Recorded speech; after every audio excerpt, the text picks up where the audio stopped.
Ejam iekšā pameklēt. Ejam.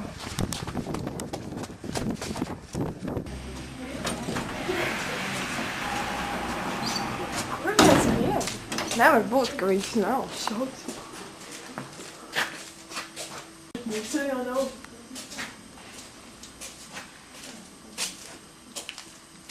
Redz mūsējā autori ir. Re, kur ir? Lūk, kur mani grāmata. Anika, tie tur nav tavi draugi? Jā, tie ir. Nāciet iekšā, nāciet. Pepija! Šī ir mana grāmata. Mani sauc Pepija. Mani sarakstīja Astrīda Lingrēna.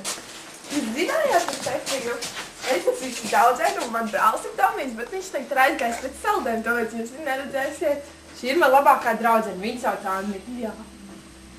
Un šīs ir manas draudzenes, viņas ir no manas skolas, viņas manas klases biedrenes ir. Mums kopā ļoti jautri. Pepija vienreiz arī bija uz skolu, pastāst, kā tev tur gāja? Ārprāts tās bija tīrākās šausmas. Es aizgāju uz skolu, man lika rēķināt, man lika zīmēt. Un tas viss bija tik dīvaini, man nepatika. Patiesībā, jo nemaz nav tas grūti, tad nemeitēt. Jā. Bet jā, ja jūs vēlaties uzzināt ko vairāk par mani, noteikti lasiet šo grāmatu. Bet tagad man ir jāskrien. Tomijs mums ir nopircis saldējumu. Atā!